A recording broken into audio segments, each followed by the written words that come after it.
Hmm? Ah! And then I had the Evo at 11. That was 6. I did exactly 100 episodes of a show called Evo at 11 to make sure I still have my chops. And then on episode 100, I came on. This was the greatest thing ever. My co-host didn't know. Episode 11, the intro music plays. And it threw to me because I was in the throw. So I said, all right, 100 episodes. That was fun. End. And I killed the show. So awesome. Co-hosts are like, what are you talking about? There was that one. Podcast Junkies, episode 79. Welcome, one and all, to the Podcast Junkies show. If you're new, then we speak to fantastic podcasters here, and we try to round them up from all corners of the podcasting globe, whether their show is about sports, gaming, entrepreneurialism, I think that's the word, storytelling, everything. And as long as they have compelling stories to tell about their podcasting journey, then we want them on the show. And in case you missed it last week, we had a fantastic one, a doozy, if you will, with Danny Pena, who's been podcasting. This week, I think, would be his 11-year anniversary. And he's actually, as we speak, wrapping up his keynote speech at Podfest in Florida. So hoping all went well with that. That was a fantastic conversation. So many stories. We only got to touch the tip of the iceberg with his experiences, and it involves Bill Gates. So you might want to check that out, the last episode. This week is a 1-2 punch, if you will, because the combined podcasting experience between last week's guest and this week's guest is just ridiculous. I'm talking about Evo Terra, and Evo's been podcasting also for over 10, 11 years. I lost count, but it's somewhere in the interview. He's just a really interesting guy. I've seen him on the periphery. I've seen him talk at a conference, and we ran into each other on a Blab, which is an online conferencing tool, if you don't know. And I was talking to podcasters, and I had Rob Greenlee on there, who I've had on before, Danny Pena from last week, and Evo jumped on. And then before you knew it, I was just in the presence of 35 years of podcasting experience on one screen, which was amazing. And I reached out after the call, and Evo, who is currently traveling with his wife, Sheila, agreed to come on. So we had to make the timing work, and they're currently in Bangkok. So I was getting caught up on the podcast. It's so much fun. It's called The Opportunistic Traveler, and they're all short segments, 5 to 10 minutes. In the beginning, it documents their travels strictly across the globe, and all they're doing is staying in apartments or houses that people make available to folks who want to do house sitting. So just the things that they get into are funny, interesting. Some of them are serious. They cover some topics that are prevalent in the tourist industry about the treatment of animals, aka elephants, for example. So they mix in just a whole wide variety of experiences there. I do not have the police chasing me, but I'm recording today in my office, and I've got the windows open, so that's why you hear that. And I'm not going to re-edit it, so I want you to feel like you're sitting here with me.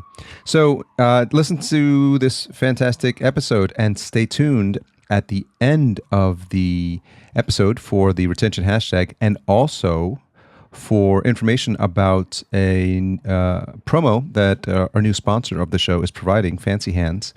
I'm a proud, common, recurring, eager user of Fancy Hands. If you don't know what it is, it's sort of an online concierge service. Depending on the plan you get a set number of tasks, which is something that anyone can do online or with a phone call in about 20 minutes. I've been using them for about 3 or 4 years, and I reached out, and they were kind enough to give me some promo codes. So I'll go into details at the end of the episode about how you can get one. And without further ado, recorded from Bangkok, Evo Terra. Evo Terra, where in the world are you? So I can because I can't give you obviously the handshake in person. I'll give you the virtual handshake across many, many oceans, and to thank you for coming on to Podcast Junkies. Right. Many, many oceans is exactly it. I'm exactly on the other side of the world from you. Like literally on the other side of the world from you. Bangkok, Thailand is where I find myself making my home these days. How's the weather? Unseasonably cool. It's been amazingly great. You know, that we're in the tropics and it's always hot here, but we've had these really strange cool waves come through, you know, hooray, global climate change, I guess. But it's really, and it's terrible to say, but it's lowered our temperature in a big way. It's been nice to walk around in jeans and a long sleeve shirt. I've not been drenching sweat. Of course, the party's almost over, right? You know, winter here, it gets down to like 70. At the lowest, you know, overnight we can get into the 60s, you know, but it's going to be back in the 90s with 100% humidity, you know, probably by Saturday. Before you had arrived, you've been there a couple of weeks now. Is that right? Yeah. Well, I've been about a month full time now. Before you had arrived there, you had not stepped foot in that country, right? Well, this was the last year we showed up in Bangkok. We showed up in not Bangkok, but Thailand itself at the end of May, which is what they call the beginning of the rainy season. And we were in the rainiest province, the place that gets more rain than anywhere else in the country. And we said, you know what we should do? We should stay here for 3 months. In the middle of the rainiest, hottest part of the year. It was rainy and hot. We were recently, not this past New Year's, the one before in Kauai, in Hawaii. And I don't know if you've ever been there, but apparently they said there's a part in the center of the island, which, if I heard them correctly, said it's the rainiest place in the entire world. I mean, it's nonstop. And I imagine it's similar to what you were experiencing there, but it just rains, and then it becomes a normal part of life. Like just because you know it rains doesn't mean your day is shot. It just means like okay, you just gotta stop doing what you gotta do outside for a couple of minutes or a couple of hours. Yeah, the people in Thailand are rather resourceful and adaptive type people. You know, the motor scooter is the primary means of transportation. And, you know, I used to ride a motorcycle when I was a kid, and when it rains, you don't get on your bike. You know, that's just dumb. You know, you're going to wind up crashing. No, they don't. You can't stop because it rains literally for weeks on end. It just doesn't stop raining. So they just put on giant plastic bags and go about their business. No, nothing stops. The only thing that happens is people that are out on the streets uncovered slide underneath awnings. Everybody carries a little plastic thing in their pocket. They put the thing back on. They go right back out and just do their business. Surprise. Life goes on.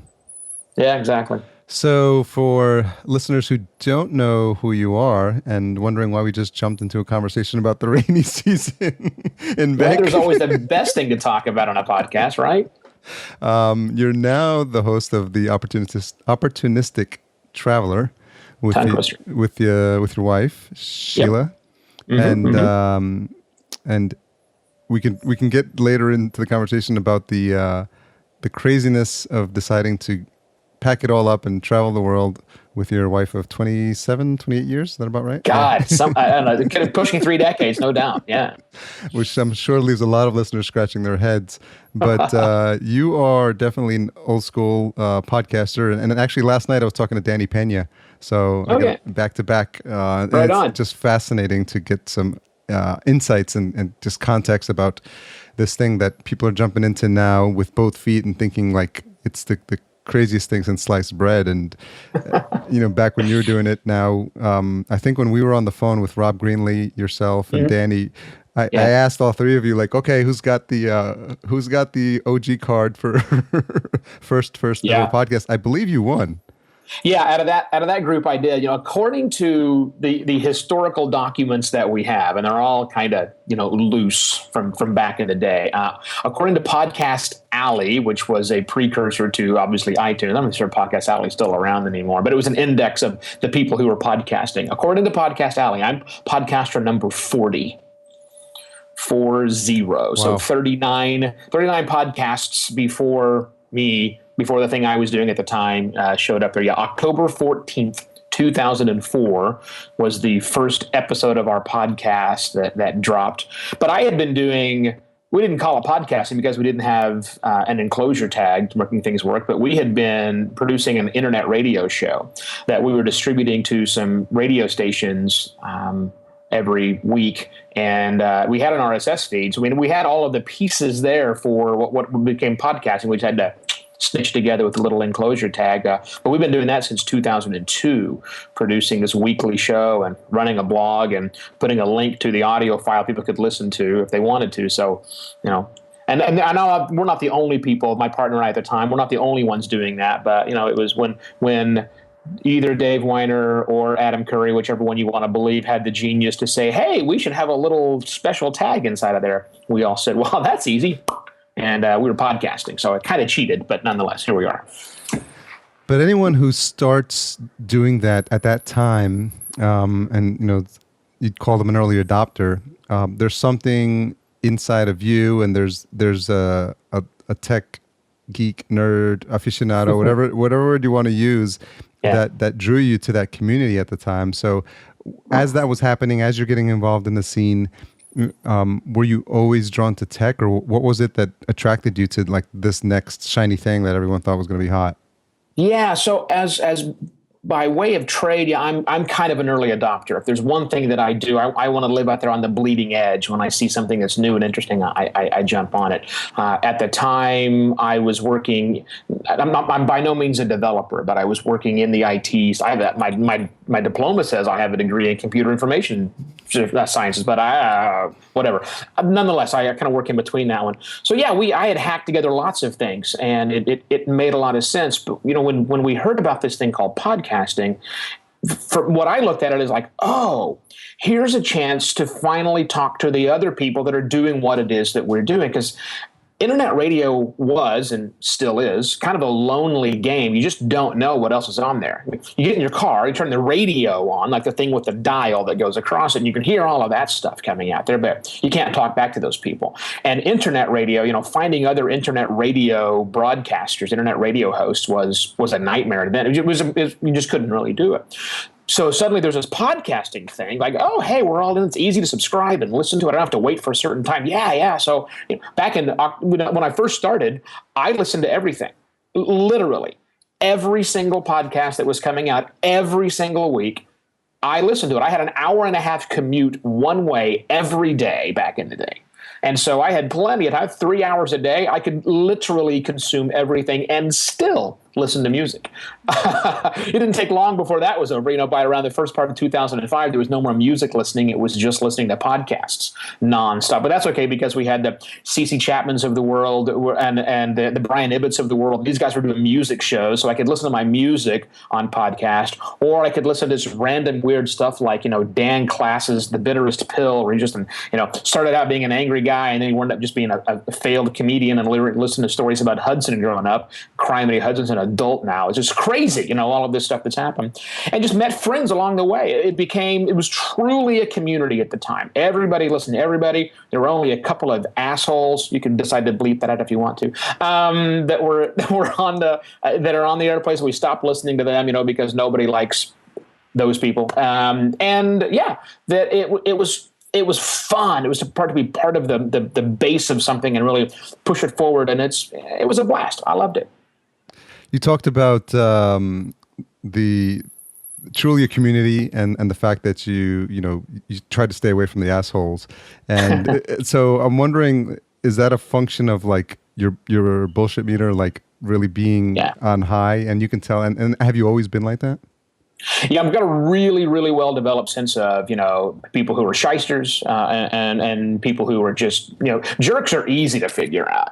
That's easy. And that's what we had back in the early days. There were some that were just abrasive assholes who'd listened to way too much Howard Stern and thought that's the personality I need to portray. I mean, I amped my asshole characteristics up on our show. That became who I was. I'd be the one poking, but it's always to get a laugh. And it wasn't always, sometimes I got a little mean nature, but typically they were pretty funny and people enjoyed them.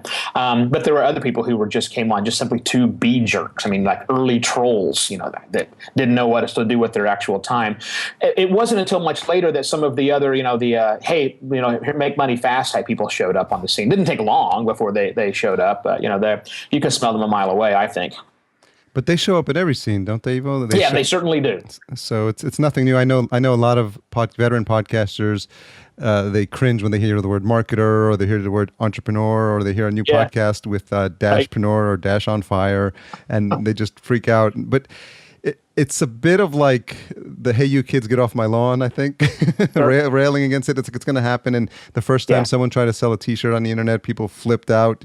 Oh yeah. So I think it's just with any new technology. The first time there was an infomercial on TV, people I'm sure flipped out. So it's just the nature. That's the thing. There's no way to keep a medium pure, and that's just dumb to begin with, right? There's plenty of room on the internet because it's literally unlimited. It's literally unlimited by definition. We're not going to fill up the internet anytime real soon. So there's room for everything and everywhere, and you can't keep a medium pure. When I first got into podcasting, other than the early adopters that started when we were listening to everybody, we immediately started splintering off. I mentioned the music podcasters; they were happening. There were the interview podcasters that came on. Our special niche, we were into science fiction. We were sci-fi podcast. We were doing a radio show that turned into a podcast, every week, and we were interviewing science fiction authors. And there was a whole bunch of other science fiction-y stuff that happened. So we sort of were at the beginning of that movement and really focusing on that niche. But there were real estate guys early on that were talking about, how to sell better house stuff. Awesome. You can totally do that. And we got on the here's how to make money selling whatever the hell it is that you want to. And that's fine. You see that. It's Periscope these days is dominated. The new live streaming thing, every Periscope user that's got more than 2,000 people is telling people how to make money and get more people on Periscope. So that's okay. There are other niches that are happening. It happens. The money makers will be there. The marketers. I'm a marketer. It's how I've made the most of my income for the last 20 years doing internet-based marketing. I can't not do it. But it's up to you what you want to listen to, which is the great thing. What's interesting to see is when you look at people's profiles, like on Twitter, for example, or LinkedIn, and it's amazing how many people have these just crazy titles of like strategist and CEO of their company, and you can tell if you've been doing it a long time who are the people who are genuine, who've been serious about it, and who you've seen speak on stage, and then there's just random people like how are you a strategist? Like how are you like a guru? Like I don't understand. But you could literally put anything you want in that freaking title. It doesn't matter. So I guess buyer beware. Yeah, anybody can hang their shingle and look like whatever they want to look like. So definitely buyer beware. Check out somebody's resources and then find out, do I really need an expert to tell me something, or should I just, what I tend to do is just jump in and play with it and see if it's for me before I say, how can I make money at this thing? Whatever. However you want to do it, man. Have fun. So part of what you've done with how many podcasts have you produced now, counting the Opportunistic Traveler? Oh my goodness. Well, let's see. One, two. Started out, we had one that quickly became three. Then I did a fourth one, my cult cast, because people have always told me I should start a religion. So I started a podcast. So I did four, and then I had another one called Found Things. That's five, and then I had the Evo at 11. That was six. I did exactly 100 episodes of a show called Evo at 11 to make sure I still have my chops. And then on episode 100, I came on. This was the greatest thing ever. My co-host didn't know. Episode 11, the intro music plays, and it threw to me because I always in a throw. So I said, all right, 100 episodes. That was fun. End. And I killed the show. So awesome. Co-hosts are like, what are you talking about? There was that one. And then the new one now. So I guess it's 7 that I have either been a co-host of or be the primary user on. But then I also, almost 1,000 that I still manage on Podiobooks.com, free serialized audiobook in podcast form. One of those books is mine, but the other ones, I run Podiobooks.com, so I enable all of those things actually to happen. It's either 7 or 1,000. And you also invented the term Podiobooks. I did. Yeah, I came up with that. Very, very clever. We call this thing that mixes podcasting and audiobooks. How about Podiobooks? I think that was the exact conversation. So talk to me about the story of how how that conversation started and how it eventually ended up to what it's looking like now.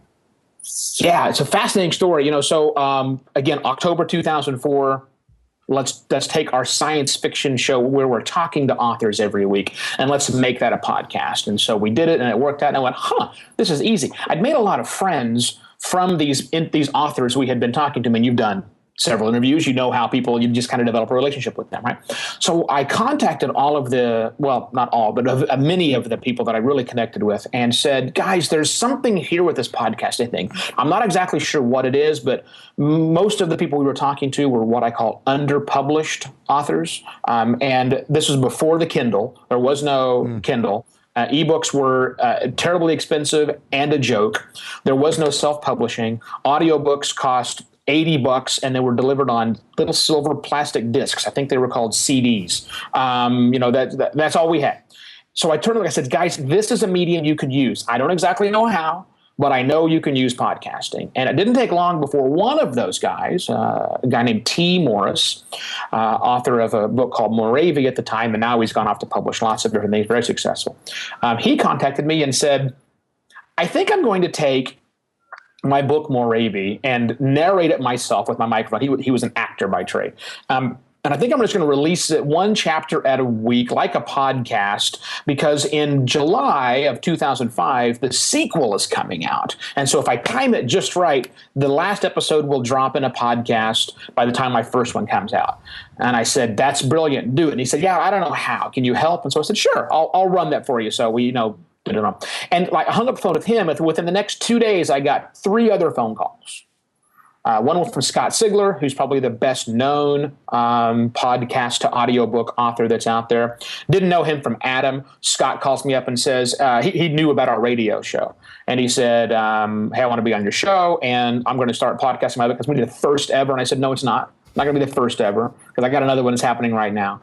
Yes, I said, I'm going to get 5,000 listeners. I said, you're not going to get 5,000. There's not 5,000 people listening to podcasts, that's you funny. Moron. Now he's got 500,000, people or so that listen to him every single week. And a couple of other guys who were in the process of doing it as well. So I said, there's something here. Clearly, there's something here. I need to do that one. So that's when I decided to buy the domain Podiobooks.com and start working on the code base to handle these things together. I called up Libsyn, my buddies over there, and said, hey, guys, I need to host these things. We're giving away for free. Would you help me out? And they said, well, yeah, we will, because you're a great guy. You said nice things about us in Podcasting for Dummies. How many books do you think you'll eventually, how many shows do you think it has? I said, maybe we'll ultimately have 30. Maybe we'll ultimately have 30 of these things. And now we've got almost 750. Wow. And so it's just crazy how you underestimate these things, And now, let's see, I just did the stats for last month. 2.1 million episodes of Podiobooks.com content was downloaded last month. 2.1 million episodes. That's a crazy amount of free audiobooks delivered in podcast form. It's awesome. So the model, is there a freemium version as well, or is just all free content? All free. I mean, so it's a free version. People can, if they wish, and occasionally do, support the individual authors. We've got a tip jar on every single book's page. Each book is its own individual feed. So if you subscribe, you won't get a new episode every week. You subscribe and you get all 27 episodes, if you will, of an audiobook, and they're all available right now. Download them once, download them one at a time. It's up to you, however you want to consume them in your feed. And then when you're done, you go back to that book's page on Podiobooks.com if you would like, and I hope that you do, and you hit the tip jar. And we pass 75% of that tip along to the author. We keep 25% to keep the servers humming, because as you might imagine, our server costs are non-trivial now that we have that many downloads and that many books we have to host, and it's just kind of a pain in the butt to manage. But it's pretty minimal from the work-wise, so we can definitely get by on a handful of tips. And then we also we have a sister company that we've been working with for a while called Scribble, Scribl, one B, no E, because you have to spell things funny in the internet, right? Scribble, one B, no E. Scribble is actually monetizing content now. So the same stuff that lives free on Podiobooks.com in many cases, Scribble will be able to actually push out to paid channels, or sometimes it's a modified version because of Creative Commons licensing, whatever. But they push out through paid channels, and so free content and paid content live hand in hand, and authors make a few bucks from donations and hundreds, if not more, on the downloads from audiobook stuff. So they work nicely together. So do you find a lot of you mentioned one of the guys who was starting it had a book already, but do you find first-time authors using it as a way to get another platform for their existing existing book? That was primarily the reason most of our early authors use it, and still quite a lot of them do today. Very, very first-time authors come along and say, okay, I've written this thing, now what do I do with it? In 2005, now what do I do with it was you had three options. You had try and sell it to a publisher, or use we call vanity press back in the day, where you could actually pay a publisher to publish your work. Don't ever do that. Or you could, put it in a drawer. Those are really your three options. You really couldn't do anything with it. Today, if you write a book like NaNoWriMo, you may have heard of NaNoWriMo. It's National Novel Writing Month in November. Oh, yeah. And I hate NaNoWriMo. I really, really, really hate NaNoWriMo. So I'm going to get that out of there. People are going to go, what? And the reason I hate NaNoWriMo is so you take the month of November to you write a novel. You just jam it out as fast as you can. You got to get to 50,000 words by the end of November. Great. Okay, so you've written your book. On December the 15th, I will usually get 5 to 10 submissions of new audiobooks made from the book that was written in November. Listen, people, you might be able to write 50,000 words in 30 days, but you cannot edit. I promise you're not ready for publication. There's no way that book is ready for publication. There is simply no way. So we have a lot. So that people do. Today, you can actually write a book, and tonight, the day after you finish it, you can have it published on Amazon.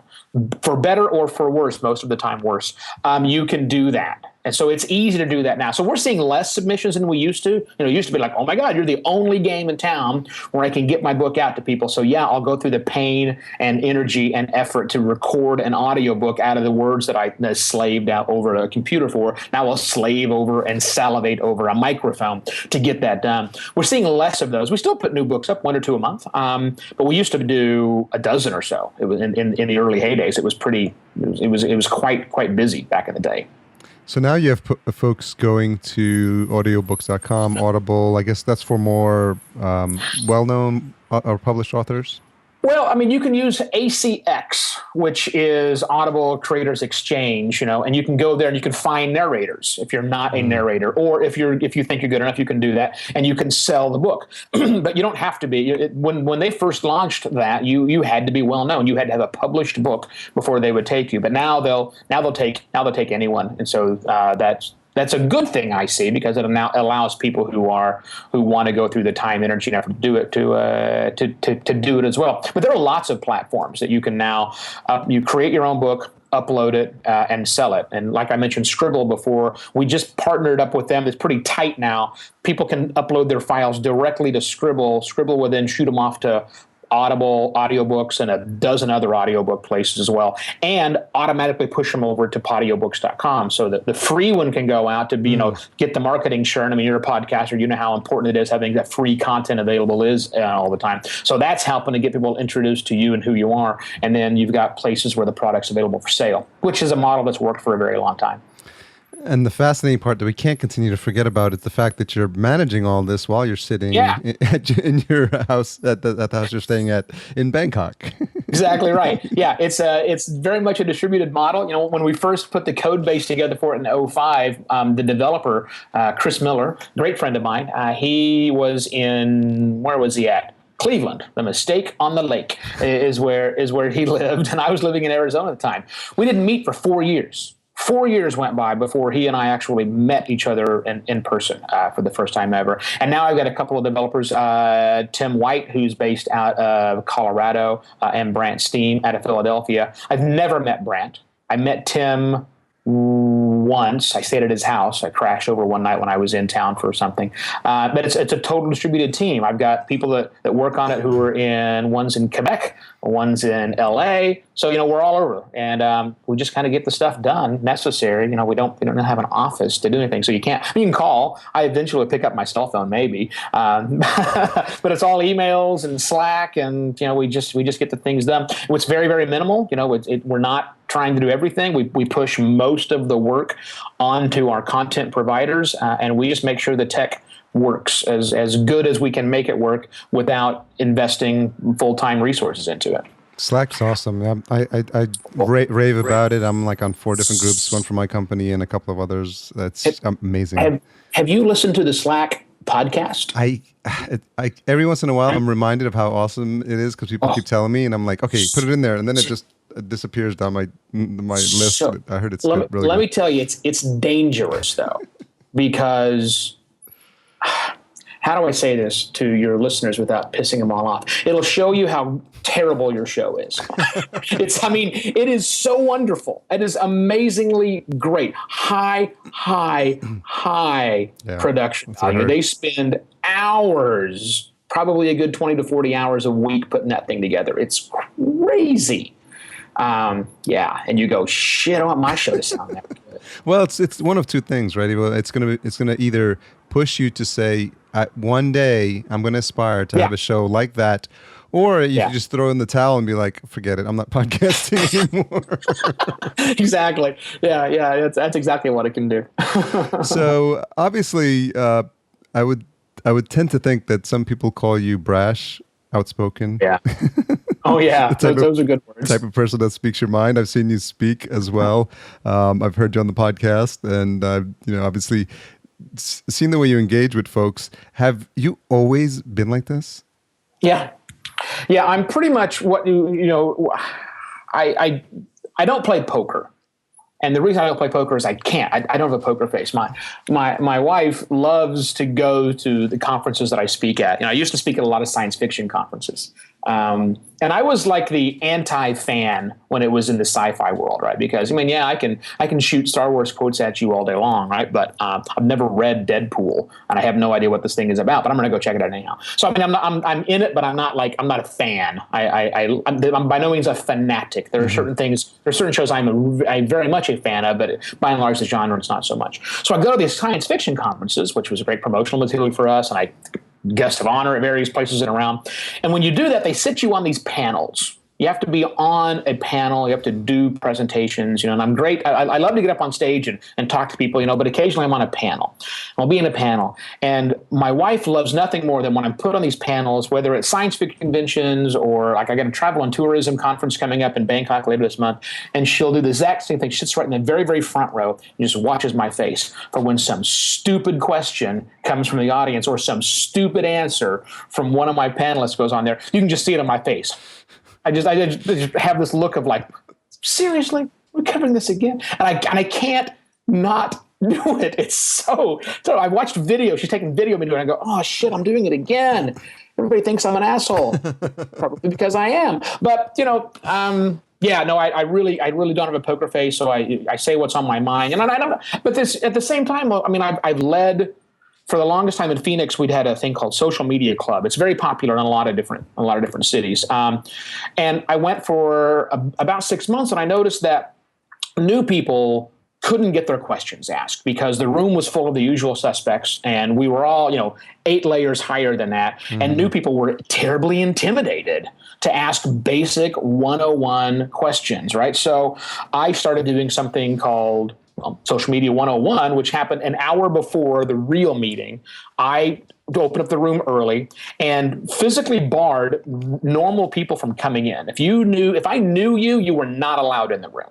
As simple as that. I only let the new people in, and it was wide open. So it's not like I have an aberration for dumb questions that you should just Google it yourself, which is a good idea. It's not that. It's not the noobs. I don't mind newbies at all. That's not it. It's just sometimes we just rehash the same shit over and over again. Like, I don't really care whether fast zombies or slow zombies would win because it's not going to happen. Let's just stop pretending, shall we? Because zombies don't exist. Exactly, yeah. I love reading zombies. I just finished a zombie book. They're awesome. It's one of my favorite genres to read, but seriously, shotgun or shovel, I don't care. Yeah, but when you're on sacred ground sometimes when you touch some of these topics of Star Wars, Star Trek, zombies, and I've pissed them all off. It's so great. Yeah, entertainment value. You have to we all have to be reminded, like Superman versus Batman. You're like, come on. And then I catch myself doing it. I'm like, wait, it's a comic book. It doesn't have to be real. His suit can be over the top because you know what? There is no Batman. Like there's no flying guy and right. Yeah, I don't know. Maybe maybe one day one wins and the other one wins, and that makes for great comic book reading. And that's what they're trying to put on the screen. And it just we forget sometimes because they're making them so freaking lifelike now too. You're like, wow. I mean, it's Christopher Nolan's like reinventing like the genre. Like when he pulled out Dark Knight, I was like, man, this is like serious drama here, man. Yeah. Well, I like Dark Knight much better than I like the other ones personally. But again, it's all personal preference, and we like what we like, and so we go on. We don't necessarily have to fight about it. But feel free to go to a science fiction convention and fight about it because it's a lot of fun. Nerd fight. Nerd fight.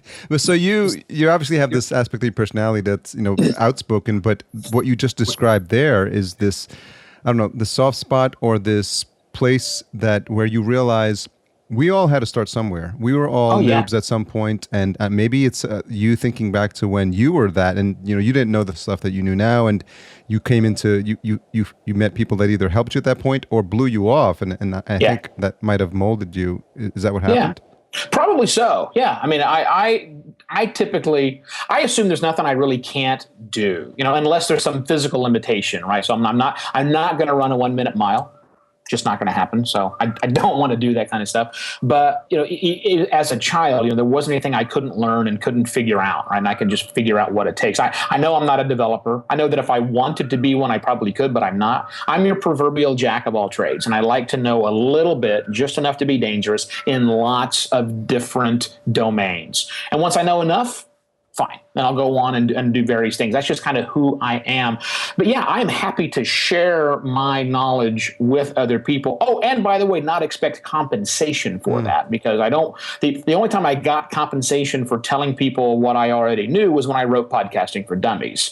And that's fine. It's a perfectly legitimate vehicle to learn what you want to know. But, people still ask me questions today about stuff. And my answer typically is not go buy the book. I've told that to some people when they ask me, they don't want to do any research whatsoever, and can you just tell me how to do that? Well, then I tell them, you can either buy the book or you can give me $250 an hour and I will consult for you, right? But that doesn't happen all that often, as in never. So yeah, but I love to share what I know. If you got a question, hey, why'd you do this? What's the best way? What's the right format? What's the right, why joint stereo over stereo? I can wax poetically about that forever, and we can have that conversation. But yeah, that's just me. I like to help people. People help me. People who blow me off, probably I don't help all that much anymore, and it certainly has happened. It's just who I am.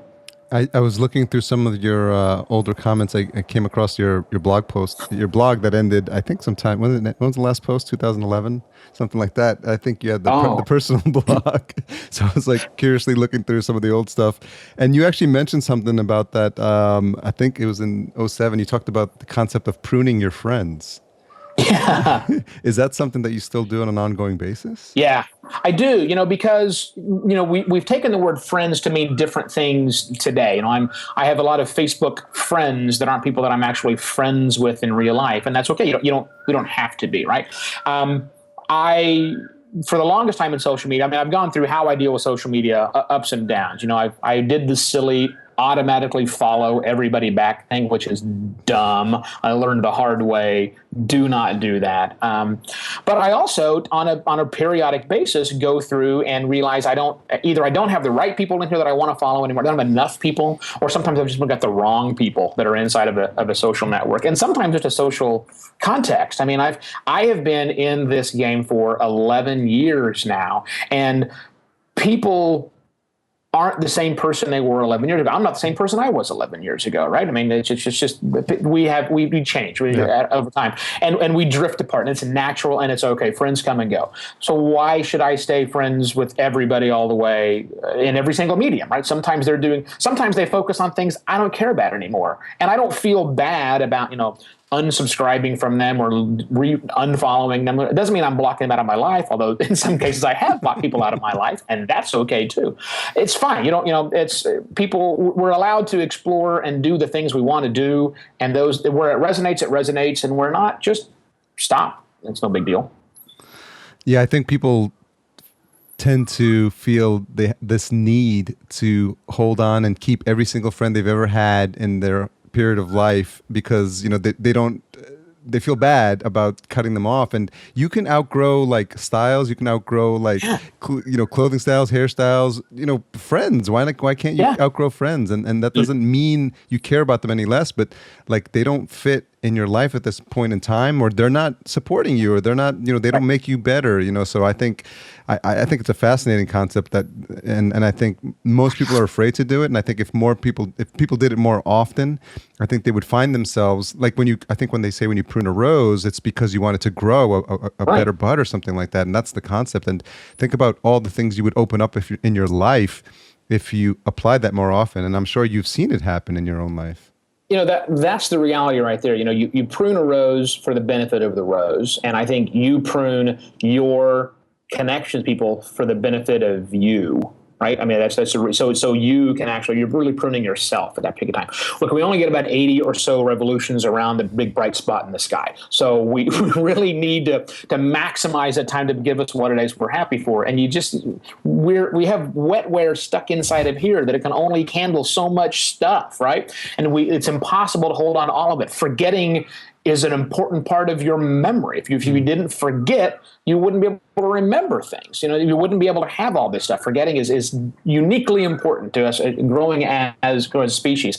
And I don't see why you shouldn't do the exact same thing for the people as well. Just move on. It's your next stage in your life. You got to do what you got to do. You didn't have any choice when you came into the world. Everything after that, almost, was a choice. Yeah. So one of my friends, a great philosopher named Mark Cott, told me years ago, he says, "You're born, you get to do some stuff, and then you got to go." That's the life. Then that's it. So you figure out what the stuff is. Yeah. I'm 47 years old, and the stuff I'm doing right now is exactly the stuff I want to do. Never been happier. And I know not everybody is in a situation to say that, and I wish that they would be. I don't know how with the world if everybody can. Some people don't really want that, and that's perfectly fine. But it works really well for me. Well, I think you've put yourself in that position as a result. I mean, you talk about being in here and being in the game of what you're doing now 11 years and all the connections and friendships you've developed along the way. But where you are now is a culmination of, I think, all that's led up to this moment, where you're traveling the world and you've got a podcast with your wife and you're having a fantastic time from the sound of it.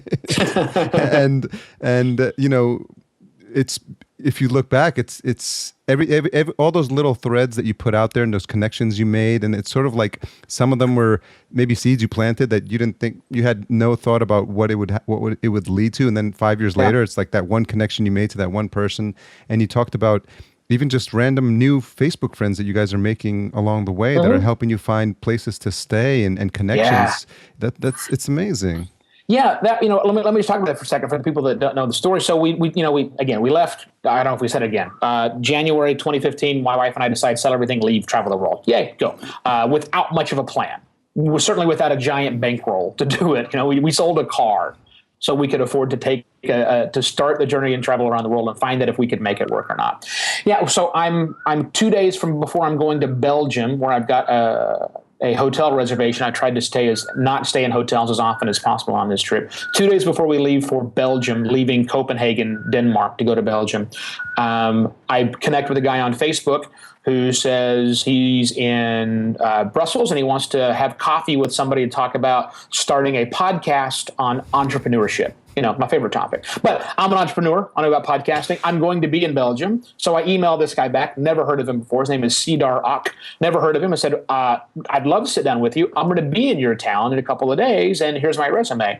And he writes back and he says, cancel your hotel. You're staying with me for 4 days. Okay. Awesome. I go to France. I go to England a couple of months later, and I've got a week period between some house sitting assignments. So house sitting would stay for free. I have a week, and I got to get a hotel, and it's up. And I know, and I'm telling people where I'm at in northern England, and I get an email from a guy who I was on his podcast about 3 months earlier, and he said, "You're not staying in a hotel. You're staying with me."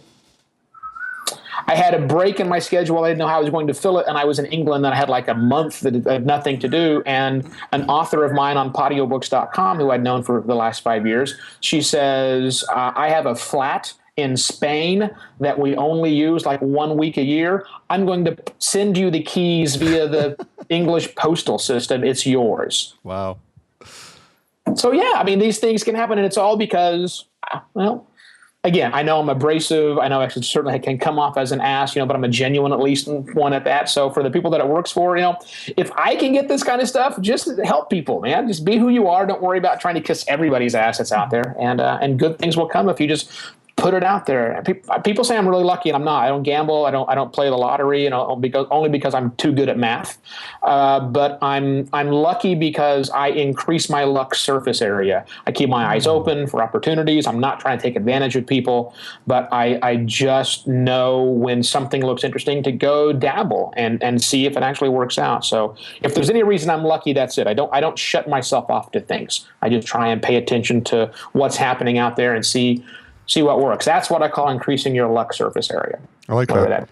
So, yeah, but I think a trip like this has probably made you aware of how much more you appreciate those moments when they happen, because there's so many unknowns when you're traveling, and so many things that you think you've prepared for, and maybe you should have spent more time learning a bit more French before you embarked on that trip. That's like any. And then synchronicity, or whatever the word is that I can't think of right now, but just serendipity. Yes. And I think, from just the episodes that I've been listening to so far, you've had moments like that where it's like just the right thing happens at just the right time. And I think, I personally, I think it's a result of living a good life and putting out good karma, because it's not like you're waiting for the payback next week. Like you said, sometimes it's 10 years away when it happens. But I think, do you feel like you've been the recipient of some of that stuff being paid out down the line?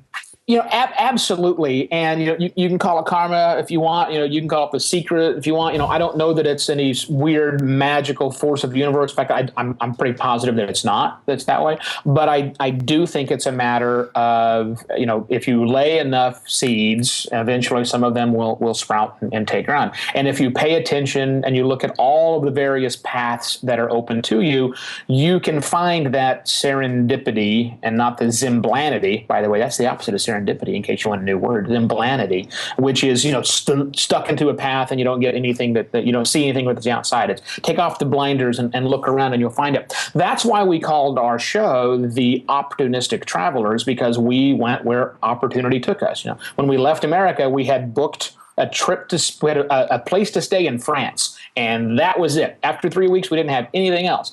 Before we left the country, we got a phone call and said, hey, we got a house sitting assignment in Denmark. Awesome, we'll do that one. And then nothing else. And then it just slowly built up. And so we had house. I mean, I think I need to do the math exactly, but I believe the total number of days we stayed in a hotel that we had to pay for in 2015 was less than 30.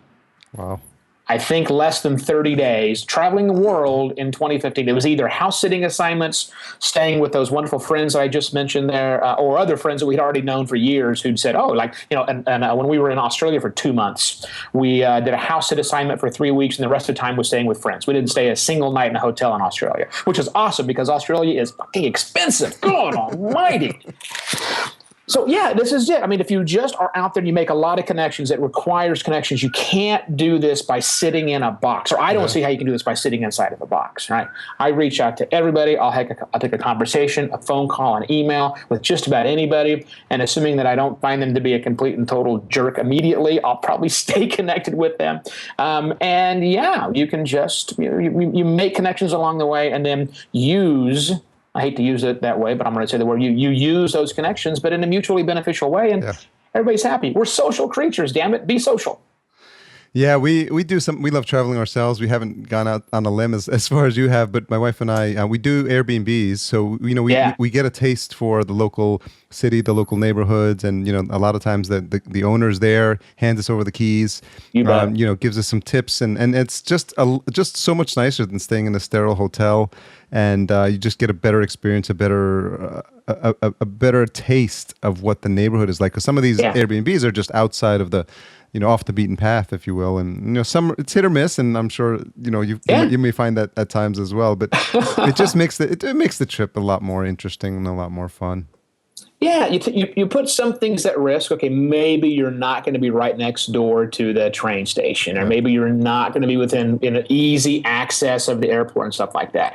But it has almost always turned out to be beneficial when you say, I'm going to give up those conveniences to have access to that person who knows something. Because here's the other thing. There's cool stuff right around the corner. Yeah. Doesn't matter where you're at. When we went to France, we spent a whopping 4 hours in Paris.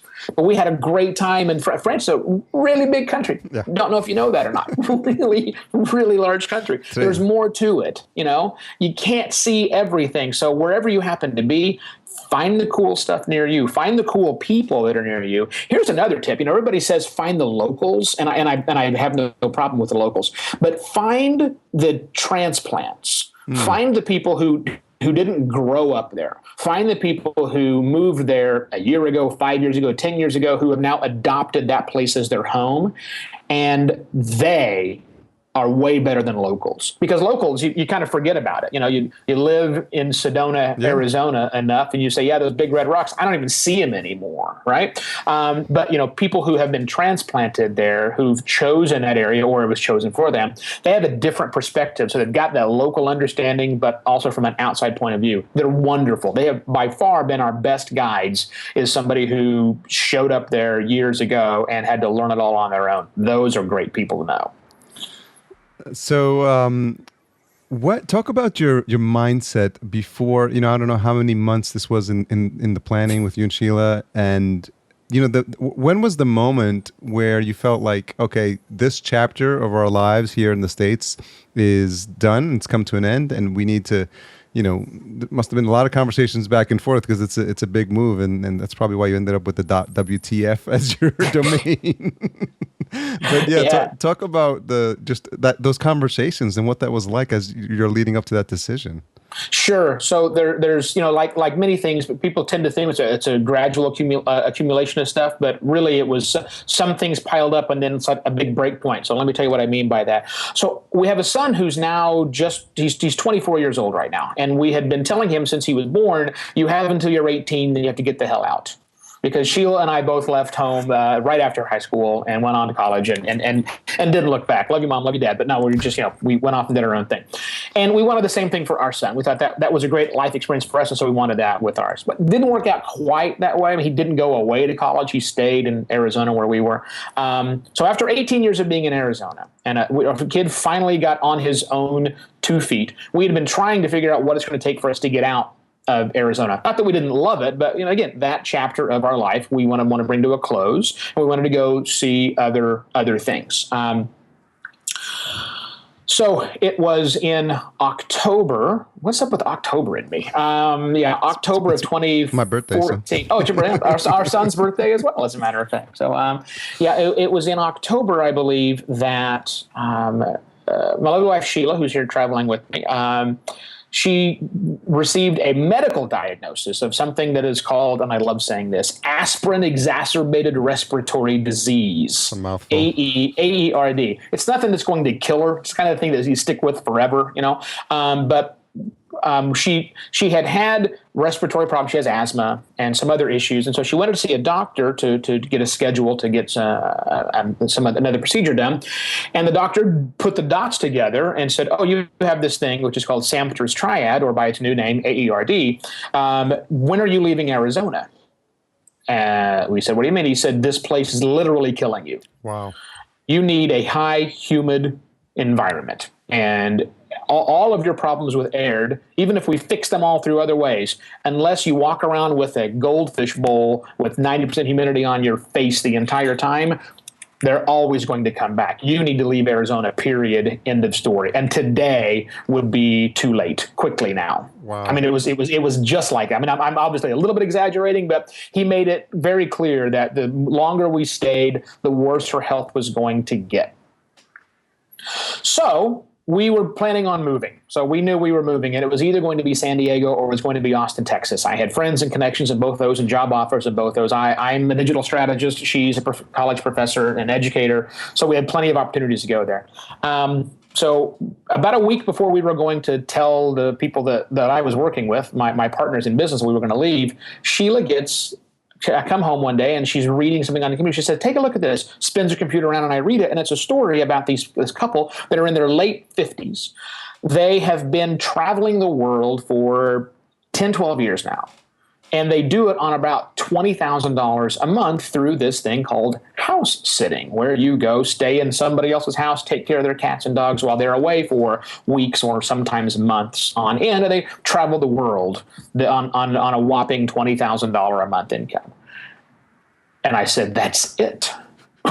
Why don't we just do this? Your car, she had a 1-year-old Mini Cooper S Sport. Said, your car is probably worth $20,000. Sell the damn car and let's leave. And she said, okay. Wow. And it was almost that quickly. So within days, we had decided to make the plunge. I told my partners, we started selling everything off. And it just, the month of November and December was just, 2 months to get it all done. Everything had to be done. And we were on the road on January 16th. So yeah, like crazy. And you haven't looked back since. No, we've looked in other directions a lot. We look forward, whatever else. Like I said, we're bringing our son out here in a month because we haven't seen him in since we left. So he's coming to visit us at the end of February. He will be here with us because we thought, well, we got to go back home and see the kid. Wait a minute, that's 2 of us, 2 airplane tickets, all this kind of stuff. How about we bring him here? You know what's great about that, Evo, is that you are demonstrating to him like this joy, if I can use a French phrase, joy de vivre, like how to live life, and think about the memories he's going to have of you, of saying, man, my parents are crazy, they did this, and there's aspects of that gets programmed into him, into showing him what's possible, going for it, doing what it is you love and following your passion. That is just, those are just, you could tell him to do that, but why? How much better is it to show him by leading by example, to say, this is how you live life, and this is how you don't think twice about doing the things that make you happy. And of course, having him come out there is just like the final piece of like the life lesson, so he can see what it is you're doing. So I think that's amazing. We're either doing that or we are giving him a great example of what not to do and why he should be more responsible and pick a solid career. One of the two. It's either one of those things is going to be great. Great lesson for him one way or another. Cautionary tale parents or cool parents doing shit that I want to do too. I don't know. We'll find out. It's Sheila did make a reference to her feeling better. I think it was in France where you read the sign wrong about House by the River or something like that. But she said, I do feel better actually. Like she said something, referenced something about her breathing or something like that, or that she felt actually better as a result of that. So even though you were going down the wrong path, it was a reminder that the climate was already making her feel good. Yeah, exactly right. I've tried to kill her many times on this trip, so that's not a good thing. But yeah, exactly. She was better right away. As long as we keep her away from down, duck feathers. Yeah. We learned she's allergic to duck feathers. As it turns out, you don't encounter a lot of duck feathers when you live in Phoenix, Arizona. Not a lot of people with big, heavy, puffy coats on around there. So yeah, you learn things along the way. And I just can't wait for, again, I'm 47. So at some point in time, all of this is going to start failing on me. So we'll find out what I have to do about it. I just think, it's these people that want to live like the super healthiest, eat everything perfect life and, try to live till like they're 110 or 20. And then there's people that say, you know what, we're only on this planet, to what you alluded to earlier, a short period of time. Let's go find some amazing beer, because you guys love beer. Yeah. Oh, yeah.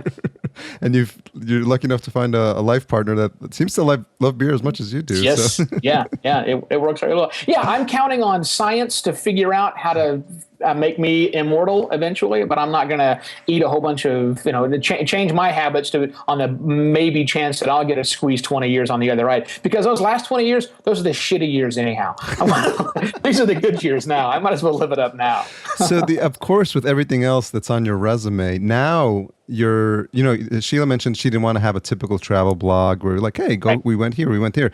And I think what's fascinating about, as I listened to, I made a joke about it in our pre-talk about how your episodes are like, and I still don't know if it's Pringles or Lay's, but you can't have just one. So they're just short enough where you're like, okay, what's going to happen next? Because it's almost like mini cliffhangers, like, tune in next week when we ride a police truck in Thailand. And you're like, well, why did that happen? And so it's just great. And it's casual enough. It's not like super published, even though it does sound good and you've got the music beds in there, but it's still enough DIY where you feel like, you're there with you guys and we're along for the ride. And it's just enough, as I get caught up, it'll, to maintain what's happening with you, it'll be so easy. It's like, what's the weekly update? I'm just curious. I want to know, and I'm probably going to sign up for a postcard too, by the way. So, oh, right on. That'd be great. We appreciate that. So in fact, I go buy some today. So, yeah, we didn't have much in mind with our podcast other than we wanted to share the story of our travels. When we started doing this, Gimlet Media was going hard and heavy, and those, they make some great shows over there at Gimlet. And I wanted to dabble in that. I've never done that style of lots of editing, taking different bits and pieces, putting together. So I wanted to find out, do I have the chops to do that? Number one, yeah. But those guys spend 40 to 80 hours a week on their show because they've got a staff. I've got me, and I don't want to work that hard. That's why I went on sabbatical in 2015, right? I mean, I didn't really want to work all that much. So for those early episodes, kind of in the middle there, I was putting from 7 to 15 hours in each 5 to 10 minute long episode, which is crazy, right? And I wasn't putting in nearly enough to really get things done. We were still kind of half-assing quite a lot of things. But still, the idea was to try and tell a story, and we've changed our storytelling process along the way because all podcasts should change. When you first start out, I promise you, show 1 compared to show 80 should be, unless you're a pro at broadcasting, you know what you're doing, should be very, very different. If you're not growing as a person. So I found a way to make it shorter and shorter, and still for us to get enjoyment, and still for people to get enjoyment out of listening to us on a regular basis. But it's still evolving. Right now we're calling what we're doing season 2. We might do another 4 or 5 episodes like this, and then change it up again, a slight modification or maybe a big modification. Don't know, because now we're not bouncing around as much. Now that we're full-timing it in Bangkok, the stories that are obviously going to change. Bangkok's huge. It's the size. It's the population of Manhattan in an area the size of New Jersey or something stupid like that, right? So we've got a really, really big area to actually cover here. So by definition, things are going to change for us. But I want to keep what you mentioned. I want some people to feel like they're traveling along with us, or they're having as much of the experience as I can distill into a weekly show to say, holy cow, you won't believe what happened to us this week. Yeah. Yeah. It's interesting to that motivation to keep changing your show, because you had a regular intro, and then at some point the formal announcer came in, and it's like, welcome. Yeah. And it was really, it added a bit of, class in the beginning. And then someone said, hey, cut that outro out. It's too long. You're repeating yourself or something. You're like, okay, I heard you. And then you cut it out. So, you just respond and you get feedback from your listeners, and it's iterative. Yeah, you do. I get a feedback. I don't say I get a lot of feedback, because our show is, it's most of our listeners know us anyhow, and they're talking to us via other channels. But, the 2 pieces of feedback that I do remember right on is, so when the pro announcer came on, that's my friend named Patrick McLean. He's a fantastic author. Check out his stuff too. Great voice. I love Patrick's voice. Not bad for a leprechaun. He's about that big. No, I'm kidding. Don't listen to this, Patrick.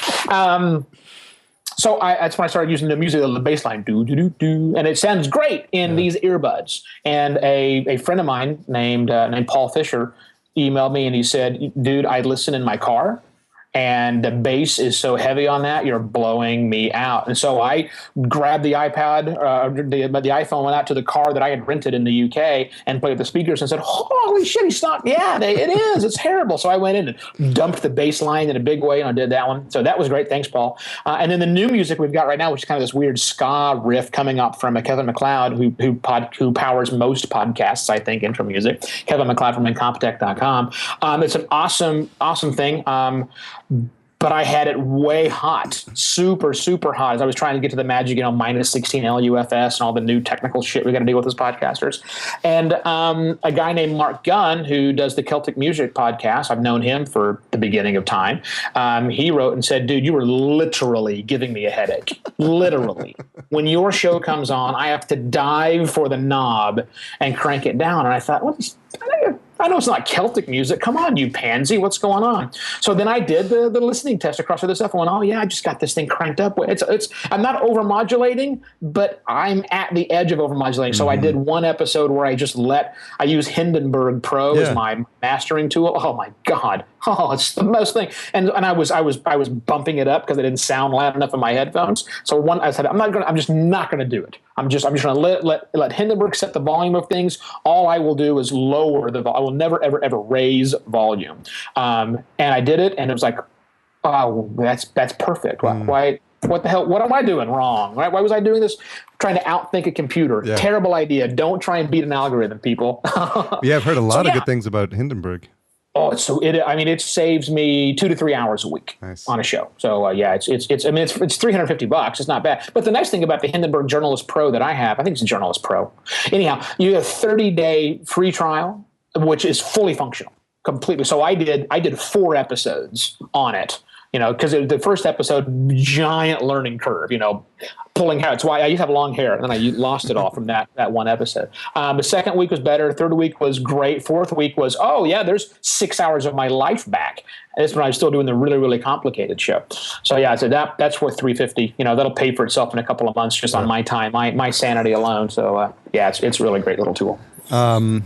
Yeah, what's interesting is you had that one episode where you talked about expenses, and there was this one seemingly like pivotal episode where you were saying, you and Sheila were talking about the fact, like, what are we doing? Like, why are we doing this? Are we gonna keep doing this? We're running out of money. And I mean, as a podcaster, like, I like that stuff, and I really just shows like the humanity behind the microphone of people, and it's why I do this show. And those moments, for me is like I resonate more with hosts that do that, and I think more people need to do that. So I applaud you guys for being honest and upfront with that. And I think it just helps us as listeners to relate to you that much more.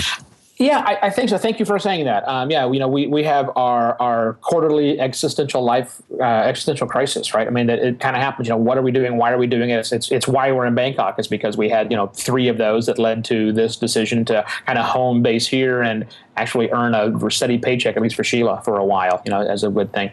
But I think if the kind of show you're doing, if you're trying to do a personal connection show, because ours is a storytelling show, ours is a travel show, but at the end of the day, it's kind of a couple cast. I get it. They've been done for a while. Chris and Betsy Smith from the Croncast were the pioneers, I think, in that model. The Don and Drew are the real pioneers of that particular model. There's a tons of couple casts out there, but you get to see what real life looks like through our eyes, and we're not going to sugarcoat that. I know that a lot of shows, that are more of the coaching, shows, especially anything that has to do with life coaching, they hide all of the misery, which is part of why I don't like life coaches, because they're not being real about it. You're not getting the reality. So, we're not selling anything here other than come have a good time with us. And even when we're not having a good time, we tend to find ways to make it kind of fun. We don't get on, and we're not doing depression casts. We're not doing that. although they exist. You can actually, there's entire networks of podcasts. People just talk about how shitty their life is. Hopefully we can find the humor in everything that happens to us. So even when it's bad, we try and make my goal is to make Sheila laugh every day at least once. So, even when she's having a bad time, or I'm having a bad time, I still have to do that. And if I don't, then I've screwed up a day, and that's not going to go on the show.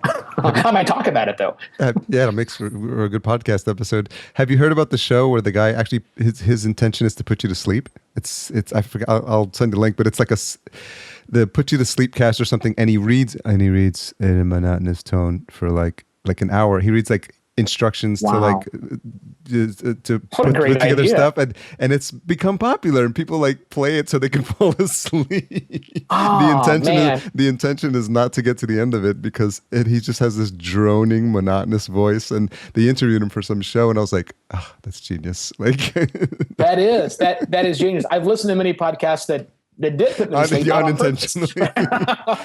So you can write so much stuff as a result of having done this trip, but I wonder if anyone's approached you about like, how do you 28 years of marriage on the road, like there's some nuggets of wisdom of like what to do and what not to do, and to be, just to stay together that long, and just to do what you're doing.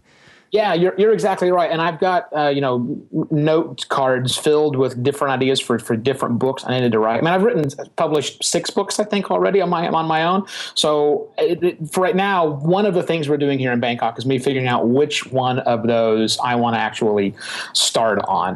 The married for their 20 some odd years, and then for 365 days living with that spouse, literally 24/7. The only free time we get is when the other one goes to the bathroom. That's it. I mean, every single day we were with somebody. That'll learn a lot about a person, even if that person you've been married to for 20 some odd years. That's a lot of things. So that could be it. Who knows? Life on the road, different ideas, different things we've seen. I don't exactly know what it's going to be, but yeah, this will definitely be jotted down in some form that is a consumable for others later. Very cool. Just a couple more questions. Thanks, by the way. This is really, really fun. You sure about that? Thanks for taking this time. I really appreciate it, and I think it's just I'm just honored to speak to people who've been doing it for such a long time. Just get your perspective on learning a lot, right? Not just about podcasting, but just I've been married 10 years, and just anything where people have been there before, I sort of like honor the road that they've traveled, and I just automatically assume that they're going to have something that I can learn something from them, and so that's why I really appreciate moments like this. Oh, you're very welcome. Yeah, I think you can take away lessons from just about everything in life, whether those are cautionary tales or whether those are great ideas, whichever. So I like to be both. You mentioned earlier in the conversation this aspect of feeling that there's nothing that you couldn't do, and I was curious, who taught you that? Oh, my grandfather. No doubt about it. Who's still with us, at least in body. He's kind of crazy. He's kind of nuts. But I love my grandfather to death. Yeah, when I look back on who was influential in my life, I mean, obviously I lived with my mom. My parents split up when I was 3, and I lived with my mom most of the time. And mom's awesome, very supportive. And as my friends always described her, she said, "Yeah, your mom's you with tits." Yeah, kind of the same way. I mean, she taught me how to be her. But it's my grandfather was instrumental in basically saying you can do anything, because he did. He at 16 ran off and joined the Navy at the very, very tail end of World War II, and was welding ships together in San Diego, dangling off of ropes as a 16-year-old. He had polio when he was a kid. He got hit by a car on the way to the circus. He's got all these really crazy stories, most of which are probably fabricated. I get it. I get it. He also taught me that every good story deserves embellishment. So there's no doubt about that. A little bit. A little bit, yeah. But he got out of the Navy as a clerk. He never saw action. He was taking notes on a ship. And a few years later, he's running. He works for the Corps of Engineers. He's in charge of most of the lakes in Oklahoma, where he is from. So he's in charge of this gigantic dam. This thing that's larger than most cities. My grandfather, a guy who didn't graduate high school, who is now in charge of all this. A giant, huge machinery that's the size of an apartment building that open and lower the dam, the docks, and he knows all of this stuff. And so, yeah, and so he kind of taught me, you can really do whatever the hell you want, challenge everything, don't believe what anybody else says unless you can find a way to go prove it, and just get in there and do it, boy. And I did. So thanks, Gramps. That's awesome. What I'm imagining I'm going to get an interesting answer to this one, but what is the most misunderstood thing about you? That so as mentioned, I used to be rather even more abrasive than I am today. When I come off pretty strong sometimes. I inject myself into conversations early and often and try and make an impression. It's not something I'm really trying to do. It's just kind of who I am. But when people find out that I've written a for dummies book. I mean, not that it takes any talent to write. That's not that hard to do. Anybody can write a book, but you have to have a certain amount of patience to actually write stuff for early people, and to teach. I mean, I taught a couple of plenty of workshops and stuff, but I spent a semester teaching a marketing class, which my wife was convinced I was going to just eat the children alive. Of course, they weren't children; these are marketing. This is college kids, right? And I've got more patience than I actually look like. I know I don't come off like I've got a lot of it, and certainly you get me involved with forums. I can become a little bit prickly inside of there, but I'm kind of really a nice guy. If you get to kind of know me, I'm not quite as much of an asshole as I might come off with when you put a microphone in front of my face. There's just something that happens when I get a mic, and I like to speak plainly, and sometimes speaking plainly and speaking honestly comes off as just an asshole who only sees things his way or her way. And in my case, it's his way, obviously. But that's not the case. I can definitely see both sides of many arguments. I've just heard the other side, the wrong side, too many times. But make me a new argument, and let's see. Maybe you can still sway my opinion, because that works too. What have you changed your mind about recently? Oh, wow. What have I changed my mind about recently? Well, how about a self-discovery thing that is that as well? So I love jokes. I love things that are funny. I think that I'm a funny person. My job on the podcast I was always on was to be the one that brought the funny into the show. But some of my humor tends to be on the edge of inappropriate. But beyond inappropriate. Let me just be specific. Some of the jokes that I like to recite, some of the things I like to say, some of the things I find humorous, turns out both racist and sexist, and never saw that as a problem. And in fact, I remember I was at a conference one time, and I forget what I was saying. But the person who's a very good friend of mine, I won't name her on the show, she looked at me and she said, "You get away with so much because you're Evo." And at the time, it was really, really funny. Everybody said, "Yeah, that's true. You can get away with this kind of stuff." But as I've grown older, I realized, what? I'm not helping the problem. I'm perpetuating it and saying, why is it okay for me, to say these things? Because yes, I completely don't mean them. I'm just doing it to get a laugh. But that's not helping.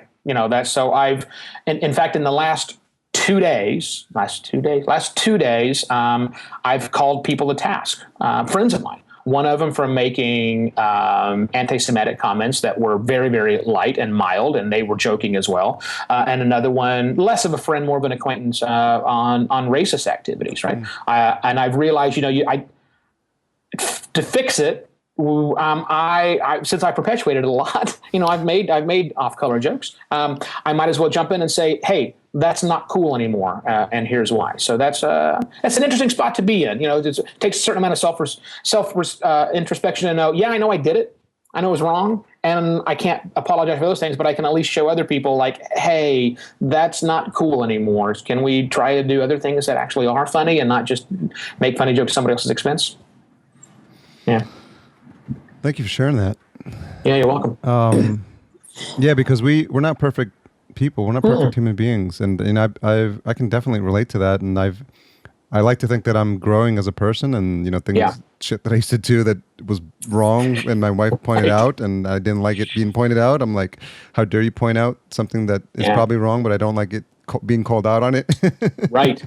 Yeah, never fun. And then later, in the quiet of your own headspace, you're like, okay, I want to be a better person, years from now or tomorrow than I was yesterday. So, it's good that you can identify the things. I think we all, everyone that's listening has those things in us that we could do better, and that we could, incremental changes to become better human beings. So exactly right. I hope exactly those right. words serve as inspiration to the listeners.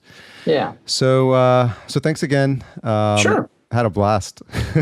Cool, Harry. Thanks for having me on. I appreciate it. Very cool. I'm so excited for what you and Sheila are doing, and I'll be keeping tabs. And I don't know if you're going to get back to the States soon, but hopefully if a conference lines itself up, I'd love to grab a beer with you because I know you appreciate that. Sure. We can help do that. Hey, and I think what you should do is you should make an alternate arrangement of these shows where you just stack them up like in regular chronology. So put the oldest podcaster at the top. Do a little series called, Ancient Podcasting Masters or something. I don't care what you call it, right? But you have to order it like in a timeline of who's the oldest one on there. Yeah. So as long as you don't get, people like Dave Slusher on. Dave Slusher's a guy that shows up at conferences where I'm at in the room. I go, damn it, there's a guy in here doing this longer than I am.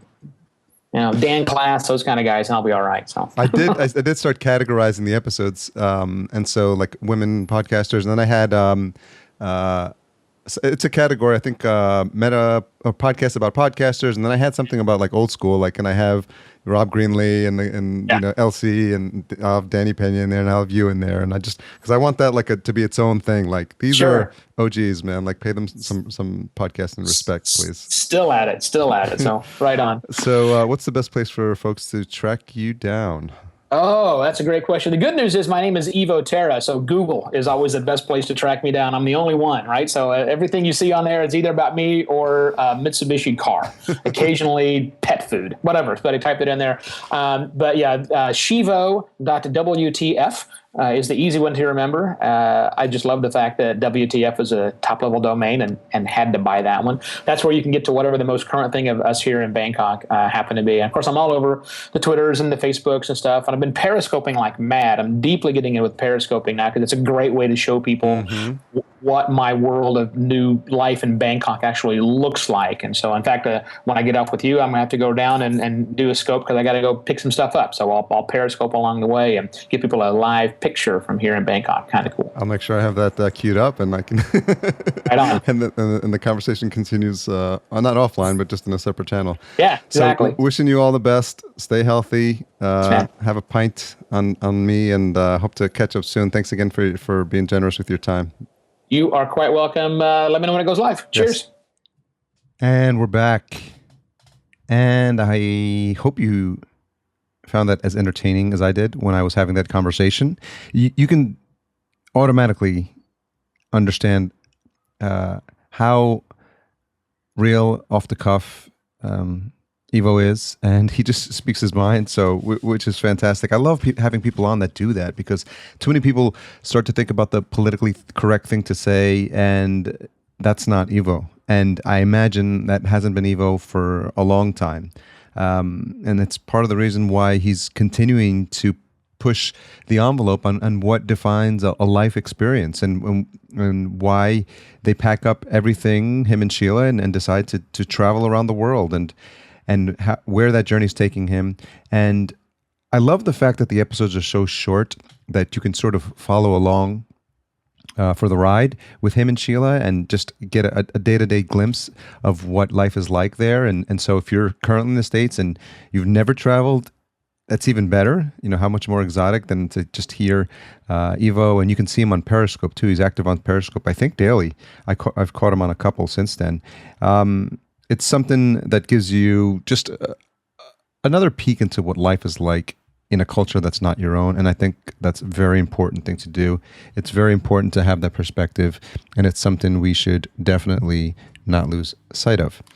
So thanks goes out to the music for this show, which is always provided by Cedar and Soil. You can check him out at cedarsoil.com.